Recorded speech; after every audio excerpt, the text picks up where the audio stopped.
Good morning to all of you students. How everyone? I hope all are fine. Today start with concept of function in some terminology and previous lecture in discuss of fourth point. Number 1 point is domain, number 2 point is range, number 3 point is root and number 4th point is maximum and minimum value. तो बच्चों हम पहला lecture में 4 point deal किया था। अगर आप लोग नहीं पढ़े हैं तो कृपया पढ़ लें, तभी लेक्चर नंबर 2 समझ में आने वाला है, अन्यथा नहीं समझ में आएगा। आज हम इस लेक्चर में आप लोगों को 3 पॉइंट बताएंगे जो कि स्क्रीन पे दिख रहा है, जो है 5th point asymptote and 6th point boundedness and 7th point is periodic function. तो चलिए स्टार्ट करते हैं 5th पॉइंट एसिम्प्टोट। तो एसिम्प्टोट होता क्या है, सबसे पहले जानेंगे कि एसिम्प्टोट होता क्या है। तो सबसे पहले इसका हम डिफिनेशन लिख देते हैं, फिर उसके बाद आप लोगों को बहुत ही बढ़िया तरीका से समझाते हैं। तो चलिए 5th पॉइंट स्टार्ट करते हैं asymptotes.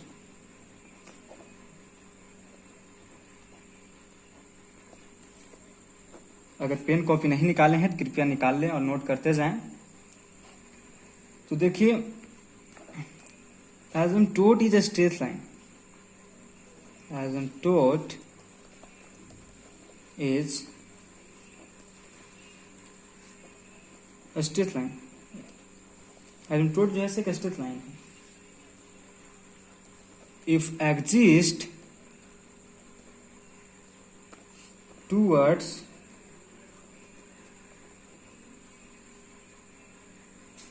which graph of the function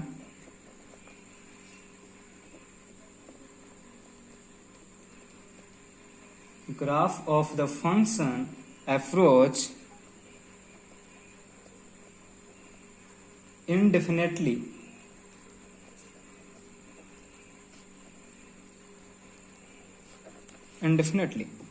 देखिए asymptote is a straight line if exist towards which graph of the function approach indefinitely. इसका कहने का मतलब यह हुआ कि जिसकी तरफ ग्राफ इन्फिनिटिव तक अप्रोच कर रहा हो वह उसका एसिम्प्टोट्स होगा। समझ रहे हैं बच्चों? एसिम्प्टोट्स कहने का मतलब क्या हुआ कि जिसके तरफ ग्राफ इन्फिनिटिव तक अप्रोच कर रहा हो वह उसका एसिम्प्टोट्स होगा। यानी कि अगर कोई ग्राफ है, उसमें अगर वह ग्राफ एक्स एक्सिस को इन्फिनिटिव तक अप्रोच कर रहा हो तब वहां पर एक्स एक्सिस उसका एक एसिम्प्टोट्स होगा। ठीक है, वो ग्राफ एसिम्प्टोट्स नहीं होगा क्योंकि एसिम्प्टोट्स एक स्ट्रेट लाइन होता है। ठीक है, अगर एक्स एक्सिस को इन्फिनिटिव तक अप्रोच कर रहा हो तो एक्स एक्सिस उसका एसिम्प्टोट होगा। अगर वाई एक्सिस को इन्फिनिटिव तक अप्रोच कर रहा हो तो वाई एक्सिस उसका क्या होगा, एक एसिम्प्टोट्स होगा। जैसे एग्जाम्पल हम देते हैं, तो देखिए एक किसी भी फंक्शन का अगर y equal to F X कोई फंक्शन है, उसका ग्राफ इस प्रकार से आया है। ठीक है, तो आप यहाँ पर देख यह रहे हैं कि ये जो ग्राफ है वह एक्स एक्सिस को इन्फिनिटी तक अप्रोच कर रहा है, यानी कि लग रहा है इन्फिनिटी तक कट करेगा। तो जो यहाँ पे होगा x axis is asymptote. Asymptote समझ गए? हम क्या बोले हैं कि एसिम्प्टोट कहने का मतलब हुआ कि जिसके तरफ ग्राफ इन्फिनिटी तक अप्रोच कर रहा हो वह उसका एसिम्प्टोट हुआ। इस ग्राफ में देख रहे हैं कि एक्स एक्सिस को इन्फिनिटी तक अप्रोच कर रहा है, इसलिए एक्स एक्सिस का क्या होगा, एक एसिम्प्टोट होगा। ठीक है, देखिए कुछ नोट में लिखा देते हैं, लिखिएगा। नंबर 1, जो एसिम्प्टोट होता है वो हमेशा स्ट्रेट लाइन होता है, जो कि डिफिनेशन में ही लिखते हैं कि asymptote is a straight line. तो नोट में आप याद रखिएगा कि एसिम्प्टोट जो होता है वो ऑलवेज स्ट्रेट लाइन होता है। ओके बच्चों? नंबर 2 पॉइंट, यानी कि हर ग्राफ में एसिम्प्टोट आएगा या नहीं यह जरूरी नहीं है। जैसे हम देखिए अगर हम एक ग्राफ बनाते हैं, नंबर 2 पॉइंट में क्या बोले कि हर ग्राफ में एसिम्प्टोट आएगा या नहीं यह जरूरी नहीं है। जैसे हम देखिए एक ग्राफ बनाते हैं एक्स एक्सिस वाई एक्सिस, अगर कोई फंक्शन है y equal to F x, okay, तो आप अगर कोई ग्राफ इस प्रकार से आ जाए तो यहाँ पर जो है ग्राफ वो एक्स एक्सिस और वाई एक्सिस को फाइनाइट डिस्टेंस पे कट कर रहा है। ओके, यानी कि यह इन्फिनिटी तक अप्रोच नहीं कर रहा है, इसलिए इसमें एक भी एसिम्प्टोट्स नहीं मिलेगा। ठीक है, नो एसिम्प्टोट्स। ओके बच्चों, समझ में आ रहा है? ठीक है, आगे बढ़ते हैं। समझ गए?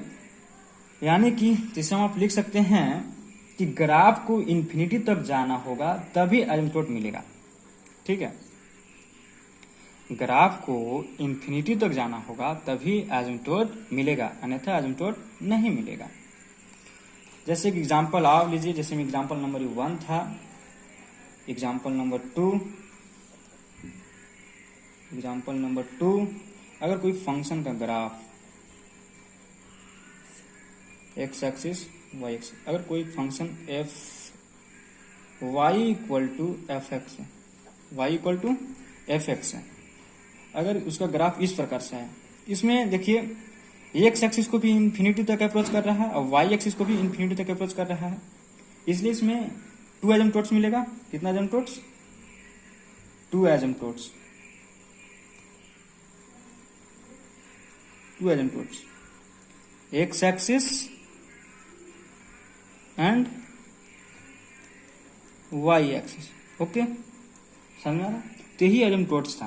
एसिम्प्टोट समझ गए कि एसिम्प्टोट जो है यानी देखना होगा कि जिसके तरफ ग्राफ इन्फिनिटी तक अप्रोच कर रहा है वह उसका एसिम्प्टोट होगा।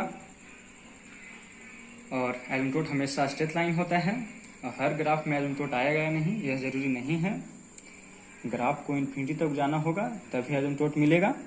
ठीक है, नोट कर लीजिए, इसको नोट कर लीजिए। अब है नंबर 6 पॉइंट। नंबर 6 पॉइंट है बॉन्डनेस।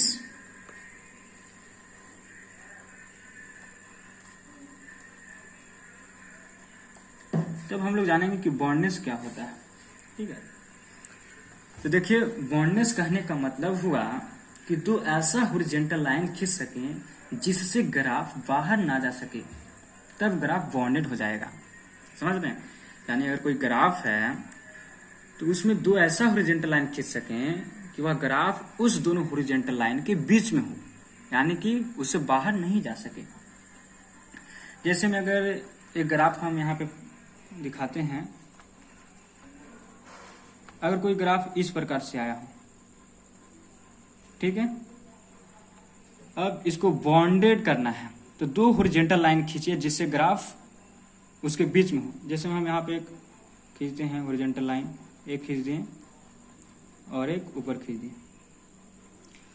तो यह जब दो हॉरिजॉन्टल लाइन खींचे तो उसके बीच में ग्राफ आ गया, तो यह बॉन्डेड ग्राफ हो गया, यानी कि बॉन्डेड होगा।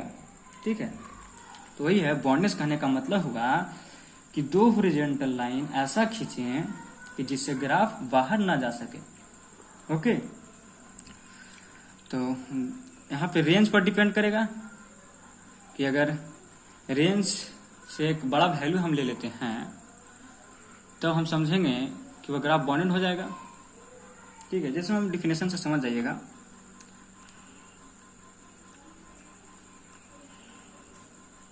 बॉन्डनेस लिखते जाइए। A function f(x) is called bounded if there exist का सिंबल इस प्रकार से, अगर नहीं जानते हैं तो जान जाइए कि देयर एग्जिस्ट का सिंबल इस प्रकार से होता है। देयर एग्जिस्ट अ नंबर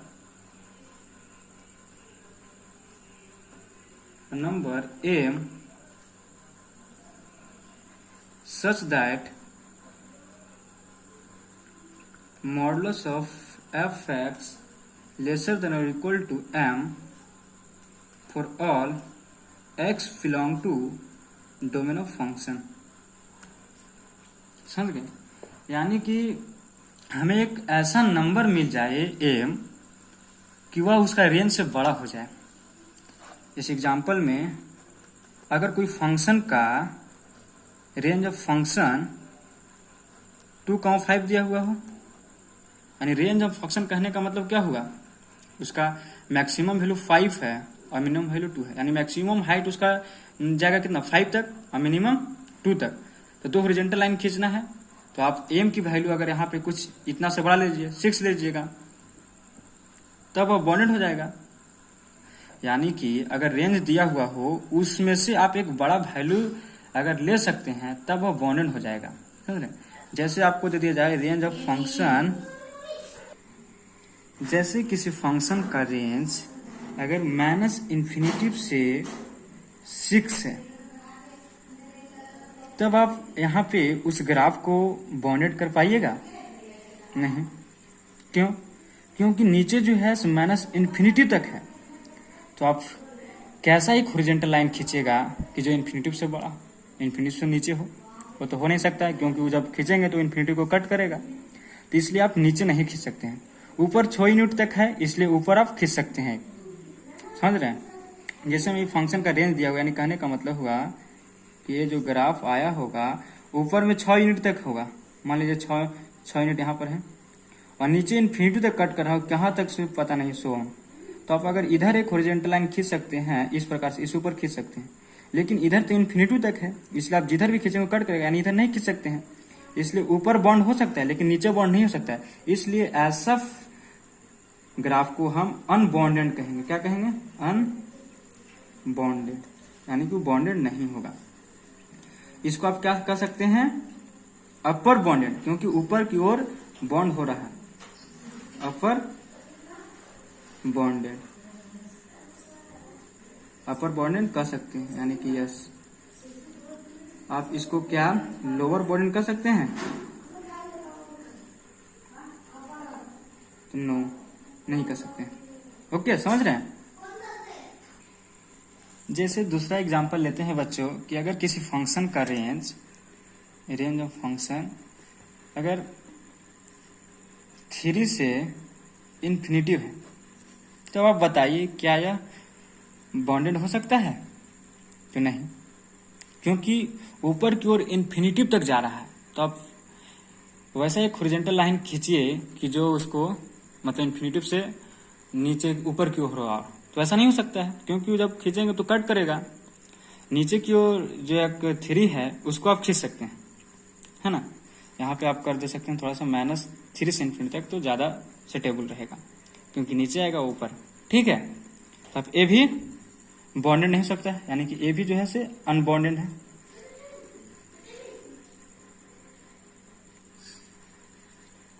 समझ रहे हैं? ये भी क्या होगा? अनबॉन्डेड। और ये भी है जो क्या है, ये आप लोअर बॉन्डेड हो जाएगा, नीचे की ओर बॉन्डेड हो सकता है, यानी कि लोअर बॉन्डेड, लोअर बॉन्डेड। समझ रहे हैं? यानी कि आप एक नोट में लिख लीजिए,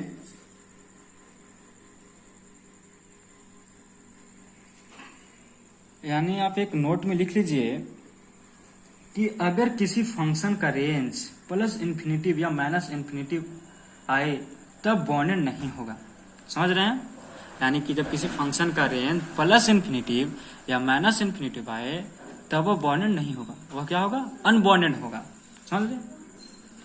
तो आपका यही था बॉन्डनेस।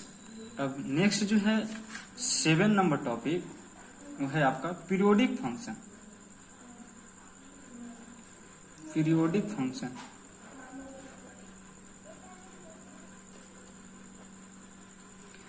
This is a separate topic in this chapter. Function में पीरियोडिक फंक्शन जो है, so this is a separate topic in this chapter. देखिए, पीरियोडिक फंक्शन आगे चलकर आप लोगों के डिटेल में पढ़ाया जाएगा, अभी तो बस पीरियोडिक फंक्शन आगे चलकर डिटेल में पढ़ाया जाएगा, अभी तो बस 1-2 चीज याद रखना है। तो पीरियोडिक फंक्शन का मतलब है बच्चों कि एक जैसा ग्राफ बार बार बनना है, +∞ की तरफ भी और -∞ की तरफ भी। या आप यह भी बोल सकते हैं कि ग्राफ अपने आप रिपीट कर रहा है। समझ गए? पीरियोडिक फंक्शन कहने का मतलब क्या हुआ कि एक जैसा ग्राफ बार बार बनना। समझ में आ गया कि एक जैसा ग्राफ बार बार बनना, यानी कि ग्राफ अपने आप को रिपीट कर रहा है। जैसे एग्जाम्पल से ही समझ आइएगा। जैसे एग्जाम्पल देते हैं कि अगर कोई फंक्शन का ग्राफ इस प्रकार से आए,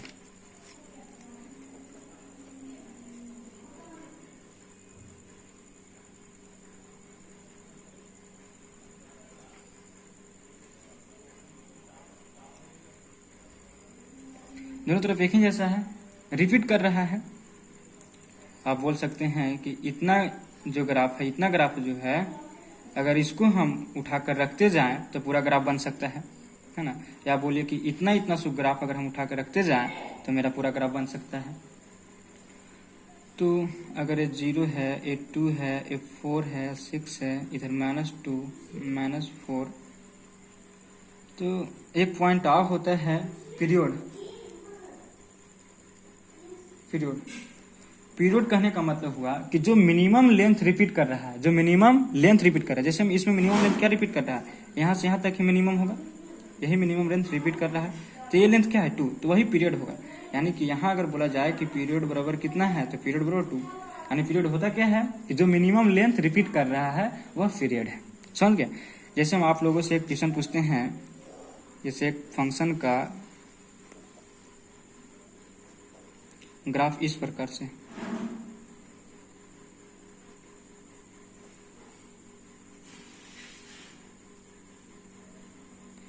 क्या यह पीरियोडिक फंक्शन है? क्या यह पीरियोडिक फंक्शन है? तो नो। क्यों? क्योंकि यह रिपीट नहीं कर रहा है। यहाँ इस प्रकार से है तो यहाँ इस प्रकार से, यानी कि शेप में चेंज हो रहा है। यहाँ शेप भी सेम तरीका से आना चाहिए। यहाँ शेप बड़ा है, यहाँ शेप छोटा है, इसलिए ना नहीं होगा। ठीक है बच्चों, तो आज यह लेक्चर समाप्त हुआ, जो फंक्शन का दूसरा लेक्चर था। तो अब नेक्स्ट लेक्चर में हम लोग आगे पढ़ेंगे इसके। ठीक है।